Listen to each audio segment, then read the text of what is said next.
Hi. So, you are here because you are worried about word lists. You are here because you think you must mug up word lists to improve your vocabulary and are confused between whether to refer the 6 weeks to Words of Power by Wilfred Funk or How to Improve Your Word Power by Norman Lewis. I hope I got that name correct because I don't see that book quite often. Or maybe one of the many word lists available in the market.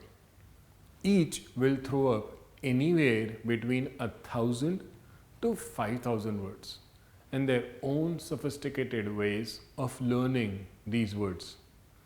I won't name any of them as better because that would be surrogate marketing and because each caters to a different market segment. I would rather you first realize the two facts. Fact number one, since the GRE changed its format, the focus on vocabulary has drastically reduced. Look at the numbers. In the old GRE format, there would be approximately 21 questions out of 30 based on pure vocabulary, including antonyms, analogies, and sentence completion. Vocabulary then would make up 70% of your total verbal section. Not now. Now, the only questions that would rely on vocabulary completely, and when I mean rely on vocabulary completely, I mean if you don't know the meaning of the words in the given answer choices, you will not be able to answer the question with confidence or surety. The number of such questions currently stands at around 4 to 7 per section. How 4 to 7?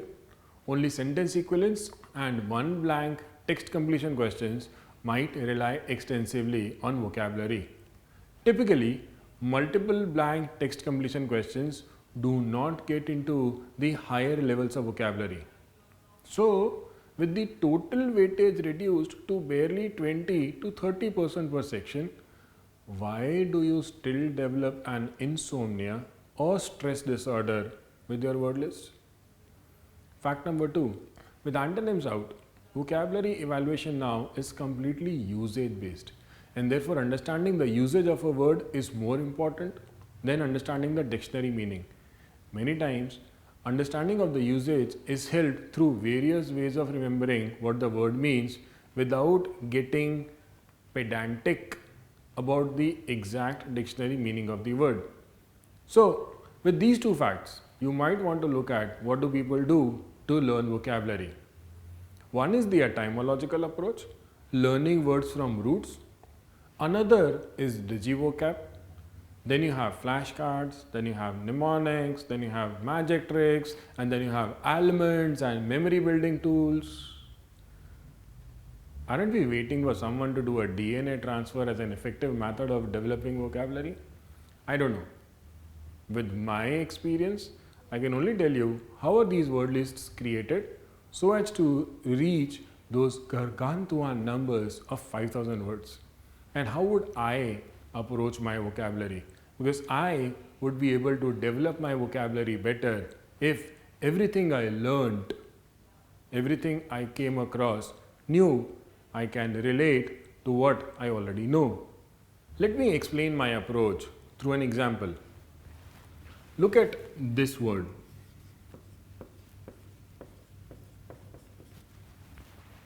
A glutton. Most of us know that this word is used for someone who is greedy about food and drink. My question is, there is a glutton and then there is a voracious eater. How do you differentiate between the two? Because a glutton is always negative, but the adjective voracious can be used in a positive sense also. How about someone being a voracious reader?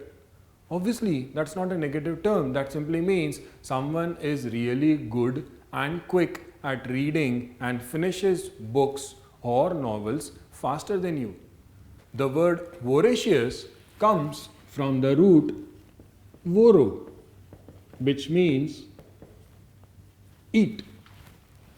And the same root gave you words that you already know. You have herbivores, you have carnivores. Herbivores eat herbs or plants. Carnivores from the root carne, which means flesh, consume flesh. And then you have omnivores, those which consume both. Back to the point.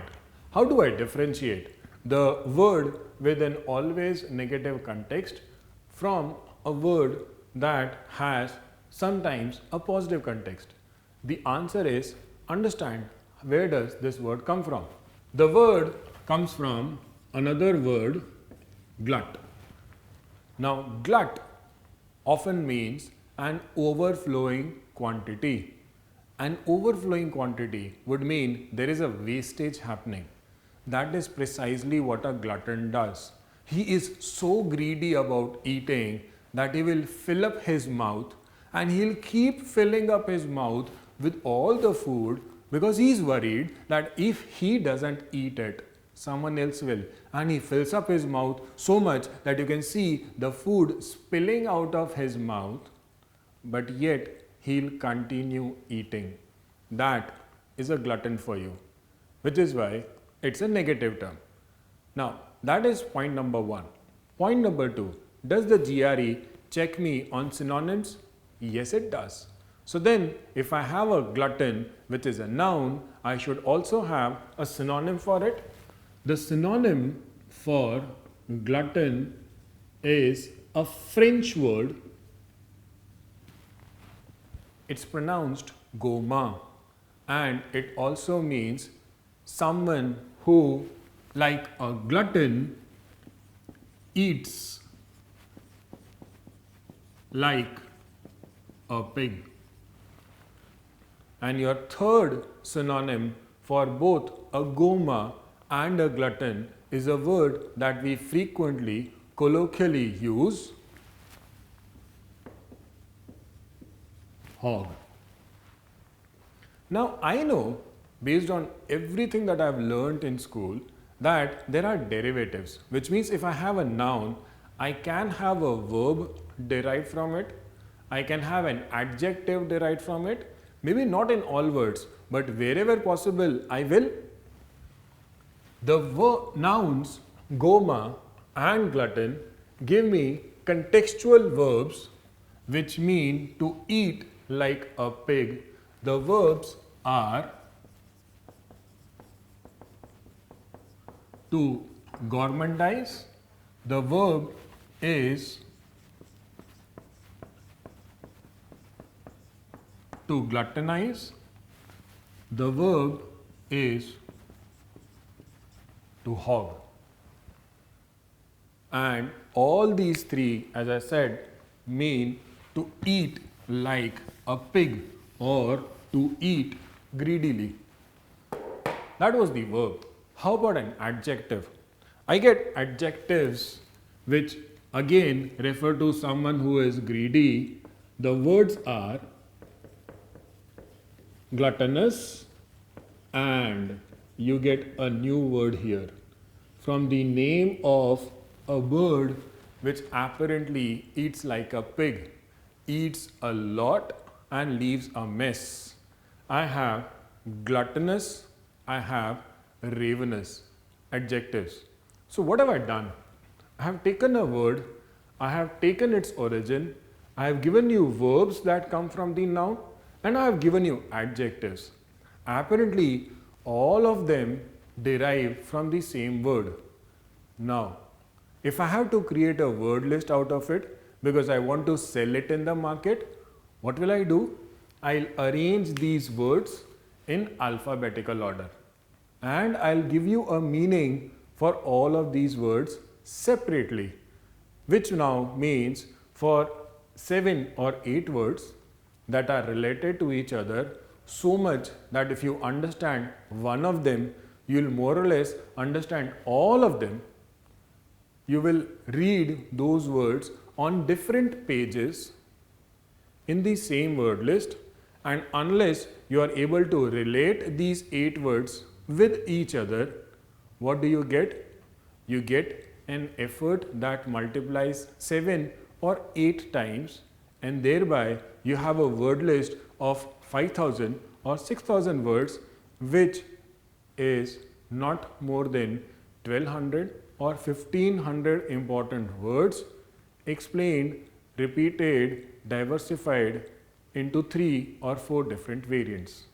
So, if I had to work on developing my vocabulary, I might want to pick up words from that word list and relate all of them into this manner on a single page, so that at least I reduce my effort of reading the same meaning multiple times only because I am reading that word in a word list.